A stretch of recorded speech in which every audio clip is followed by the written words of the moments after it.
Hi, ladies and gentlemen, this is Alvin from Dr. Wealth, and today I want to share with you one stock called Roblox. Recently just went for a direct listing. It was one of the most anticipated listing this year, and the first day of trading didn't disappoint. The share price just jumped up over 40%.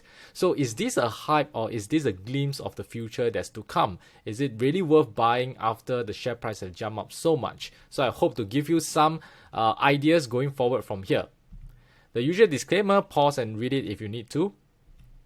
What is Roblox? Okay, they call themselves a metaverse, right? And this you start to see this term being creeping up in a lot of articles and content nowadays. Essentially, it's about creating an immersive 3D virtual world. If you remember, there used to be a very famous simulation game known as Second Life, right? So it is something of that sense, but of course with today's technology, with today's broadband speed, with today's graphics, right, a lot better experience can be expected from this kind of metaverses, and Roblox is one of them. And it has a lot of other characteristics that make Roblox not an easy way, a one sentence kind of explainer of what Roblox is trying to do. Okay, so it bases itself with a lot of games, right? It has a lot of all these kind of activities, experience in games for the users, and it is the main content on the platform, right?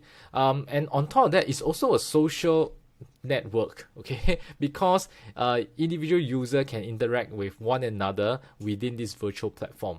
Okay, so you can think of like immersive Facebook kind of environment rather than just using text, videos, as well as images, right? But this is immersive. You can visualize yourself inside together with other characters as well, other avatars. And lastly, is also an economy by itself because these creators, right, help to build and shape this 3D world in Roblox. Okay, they can create games, they can create items, and when users buy all these items, right, they get paid. Okay, or the users spend a lot of time or engagement with this game, the creators also get paid part of it. Okay, so it is pretty complex, as you can see. It has many moving parts and many features that make what Roblox is today.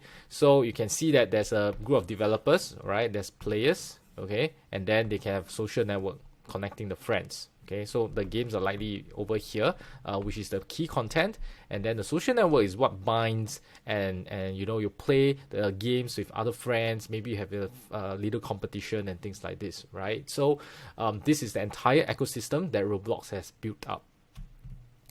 The daily active users, or DAO, okay, has boomed during COVID-19 because a lot of people stay at home and they get bored. And Roblox become a very good platform for people to stay connected, right? You can even like be entertained playing games, and you can stay connected with your friends by playing games together in a virtual world, right? In a very safe environment while you are physically distant apart because of the virus. And it rose very fast, okay, especially in the Q3 2020, right? You can see the big jump from here, Q1 to Q2, Q3. All right, so you already gained traction during the COVID. So it was a good thing that happened for Roblox, okay? Not so good for the rest of us, all right? And even surpassed the Zynga's active users, daily active users, right? Which Zynga is also one of the competitors that Roblox would vie attention of from the users themselves, okay?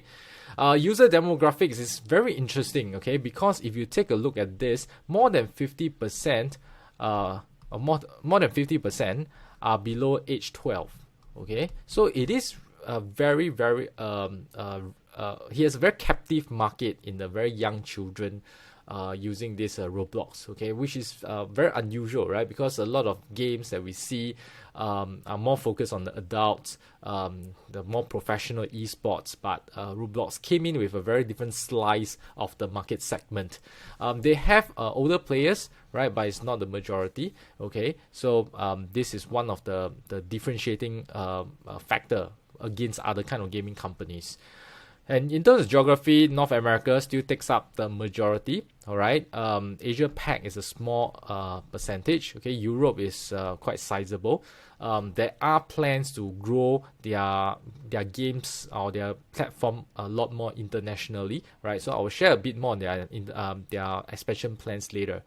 In terms of platform, you can use any kind of devices, right? Be it like desktop, whether is it PC or Mac, be it your console like your Xbox or your iOS iPhone or any Android phones or even your VR headsets. Okay, so they deliberately reduce the friction of adoption, right? So they make it available on every platform. It is a pro and a con at the same time, right? Which I will explain the con later. The pro is that you are not device dependent. Okay, you can use anything that you have. Right, and in terms of gender, there are more male gamers, okay, compared to the female gamers, right, which is normal, right, because we always see that guys used to play a lot of those LAN games, all these kind of activities, okay, so this is not surprising, right?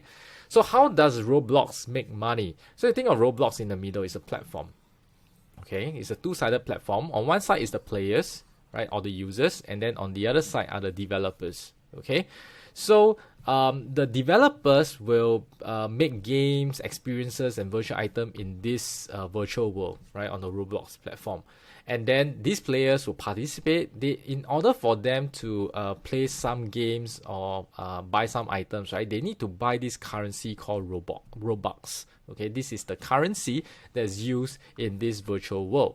And they will have to buy this currency, right, using fiat money, USD or what, to convert to Robux. And then they will use this to pay for games and items in this virtual world.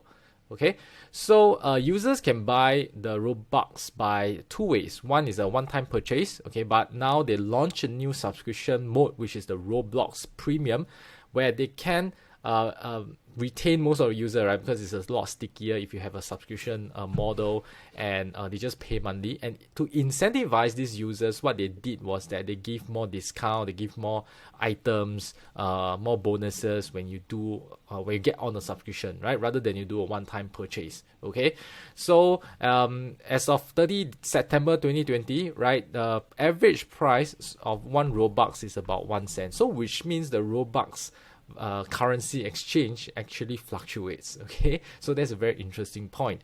How they fluctuate, I'm not sure. All right, but on average, the daily active users pays around $13, right, 73 cents.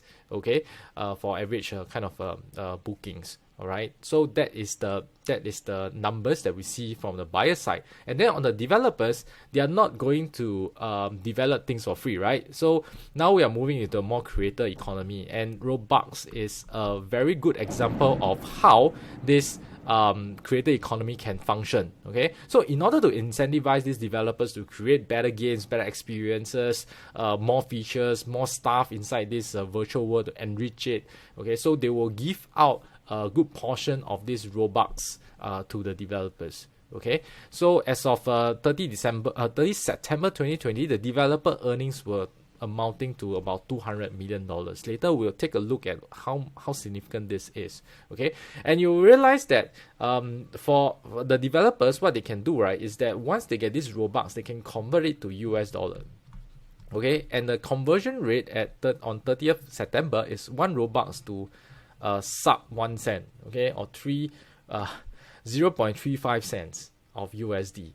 Okay, so you'll be quick to realize that there's actually a difference of 0.65 cents, right? Because for the user, they buy at a higher price, and then when the developer want to convert it to fiat currency, paper currency, it actually is a lower conversion rate. So there's a good difference, right? Which is very substantial in percentage terms. Okay, and this is done because Roblox need to keep a part of this earnings for itself, right? To run the system, to further develop some of these platforms, or even for marketing and sales to expand the business further.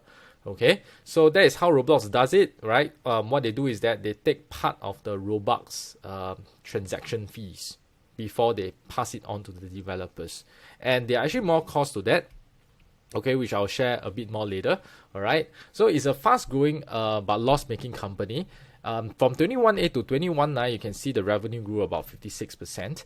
All right, and the first 9 months of 2020 has grew 68% compared to 21.9, and this is largely helped by the COVID-19 that happened during this period. So the growth rate was accelerated. But the operation is still losing money. Okay, you can see they pay out a lot of things, right? There's a big jump in the developer fees, okay, which this is necessary, right? Because you want to incentivize small developers to build and enrich this virtual world. R&D to make the platform better. Infrastructure and all this bandwidth will be higher when more people use them. Okay, they will hire more people to run for the to administer the entire business, as well as sales and marketing to expand it. Right, so all these costs at many levels are increasing because they are at a stage where they are trying to grow as fast as possible to capture market share. Right, this is a very typical kind of tech company approach. To make it scalable as fast as possible, right, at the expense of generating profits in the short run. Okay, the good news is that it has positive cash flow, and why can this happen is because of this Robux, okay, which is a very good kind of system for Roblox, because when users pay money, right, okay, for this Robux, the money goes to Roblox, right, and they hold the float, okay. Whether this Robux has been spent or not, okay, the Roblox already got their cash, right? So they are able to meet all the expenses that they need to pay, okay? So it is not surprising that their cash flow is healthy, because they always collect cash first, right? Whether the users spend it is another question, okay?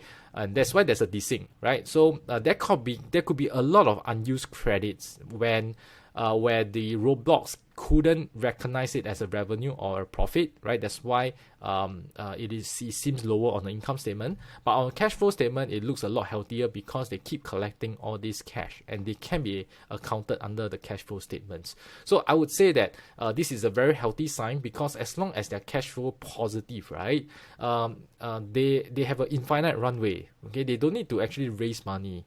Right, they can just continue. Just that their growth may be slower if they have to work within the free cash flow they're going to have.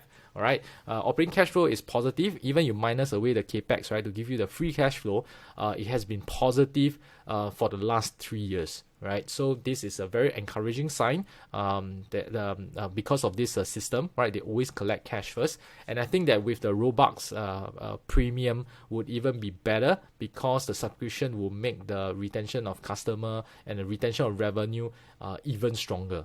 Okay, so their cash flow will even improve with that Robux premium.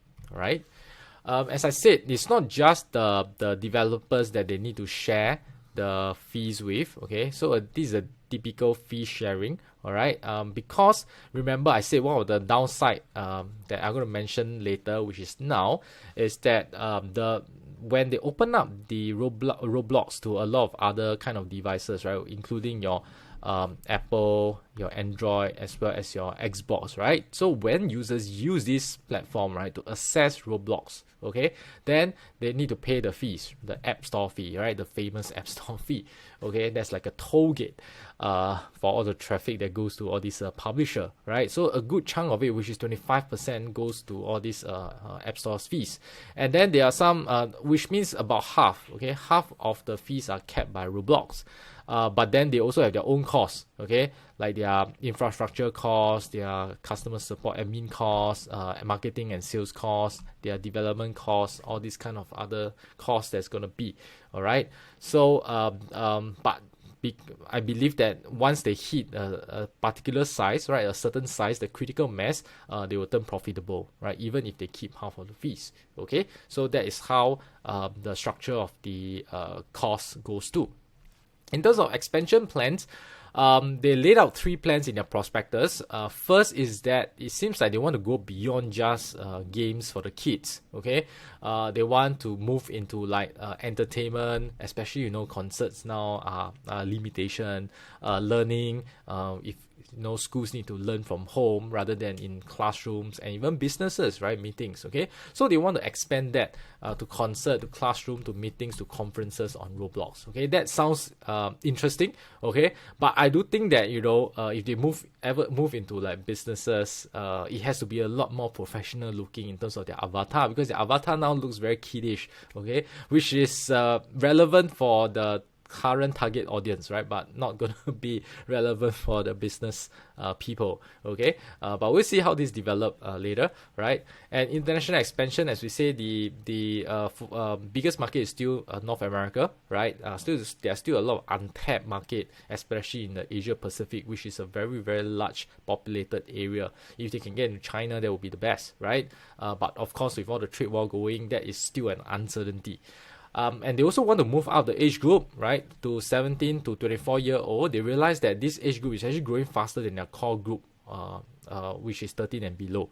Okay, so these are the 3 expansion plans that they have laid out in their prospectus. And they also have plans to increase their revenue. I mentioned the Roblox Premium. This is the subscription plan. It was just launched recently, so we haven't really seen the full impact, full financial benefits of this Roblox Premium. It should increase spending, right, and retention of paying users. Okay, so it make the revenue a lot stickier and easier to grow from there. And they also are exploring advertising, right, working with certain partners. And because it's a virtual world, you can even sell virtual billboard space if you want to, right? So you can squeeze all the little dollars here and there, and it can be amount to something that's very sizable.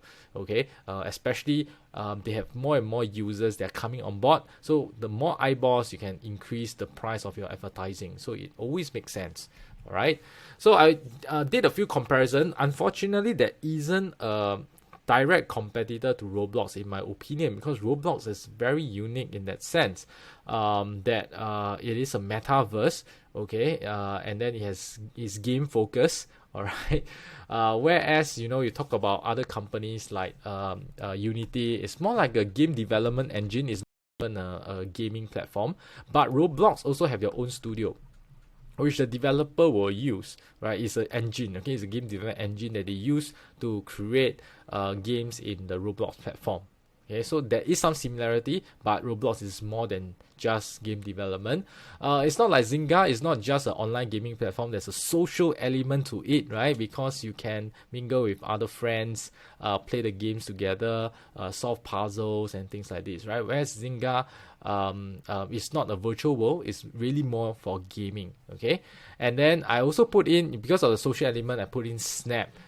Snap is more for younger generation, social media for younger generation, right? And also they have like getting stronger in the AR segment, which Roblox is more on VR. Okay, so these are the 3 closest kind of competitor in a different area that Roblox is tackling. All right, so I wanted to compare and see where the premium is in terms of the valuation. So let's look at the revenue first. This is as of 21/9. Okay, to make things similar to compare, right? Apple to apple comparison. So Roblox made about $500 million in 21/9. Unity is higher, almost double. Zynga is almost more than double, and then Snap is also almost double. All right, so the 3 of them, each of them were bigger than Roblox. Okay, and Roblox is actually doing what the other 3 are doing. All right, so which means I think that it's a more integrated environment, and also mean that the revenue potential for Roblox should be even bigger than the other 3 companies. Okay, eventually. All right, in terms of revenue growth, okay, pretty fast. Roblox this is from 21/8 to 21/9. All right, I just want to make a clarification. All right, so it's a 56%, Unity 43%, Zynga 46%, and then Snap at 62%. Right, so the growth rate seems similar. Okay, but just remember that 2020 it was helped by COVID. Right, Roblox grew even faster. Okay, it grew even faster then. right? And I think it was a 68% if I'm not wrong. Okay, in the previous few slides I mentioned that. But in terms of valuation, we just use price to sale as a easy indicator to see the relative valuation for these stocks. Roblox is at 78 times, okay, price to sales, right, which is much higher than the other three. Okay, Zynga being the cheapest in this case.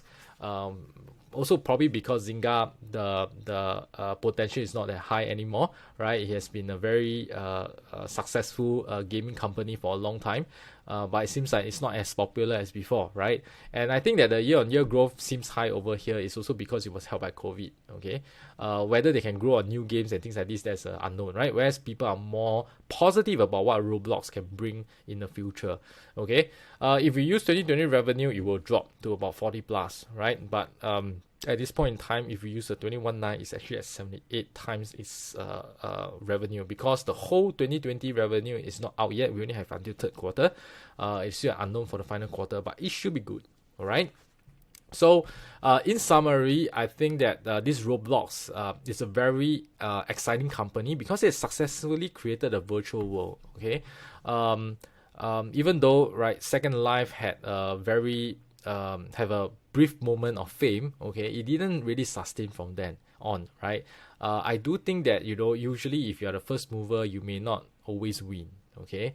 But if you are second, third mover, right, sometimes the success is in favor of you because you're at the right time at the right place where the technology is right for you to exploit fully, okay? And even the user base is also fully attuned to this kind of environment, okay? And COVID definitely plays a part to help with Roblox success. So I do think that Roblox have the ability, okay, to able to really create a new way of virtual interaction for humans, okay, and with a real economy, a real creator economy that creates real income streams for the developers. It's not just really play games, okay, it's not just really have fun, right?